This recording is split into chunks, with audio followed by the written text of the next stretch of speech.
Ayan, so narito pa rin tayo sa Baguio City. At ngayon ay nakapila tayo para sa isa sa pinakasikat na kainan dito sa lungsod. Ang Good Taste. Alam niyo kung ano nakaka-intriga dito sa Good Taste? Napakahaba ng pila. So, ang tanong namin ng friend ko, si AJ, hi AJ, ganun ba talaga kasarap dito? Subukan natin yan mamaya. Tapos siguro mga 2 oras na paghihintay namin sa pila, tapos hanggang dito sa table namin, ito na, nakaserve na yung mga pagkain dito sa Good Taste. Titikman na natin syempre. Uumpisahan natin doon sa kanilang bestseller na inihaw na liempo.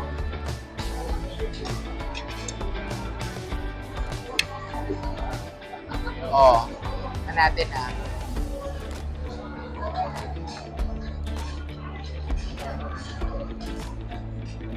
Masarap.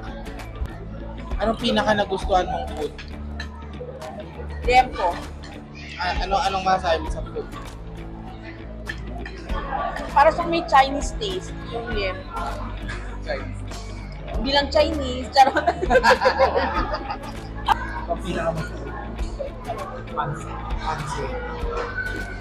Ganun. At saka to, kung ano ba to, liempo? Liempo. Liempo. Si Don, doon ang pinakamasarap. Lahat na tikman ni Don eh. So, Yung chicken sa ketchup. ayun siya po din. Pero ako, pinaka nagustuhan ko ang init at asim ng kanilang sinigang.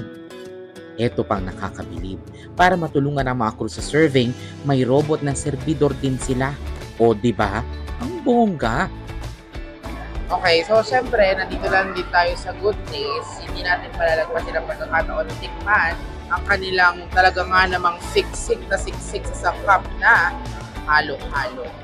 So, sisimulan natin doon sa kanilang ube ice cream. Ang sarap ng ube ice cream. Hindi siya commercialized. Lasang-lasa mo yung ube. Nakaka-refresh. Siyempre, tikman natin yung ibang parts ng halo-halo. May sago, may corn. Yan, may buko and other stuff. Tikman natin. Sarap. Nakaka-refresh.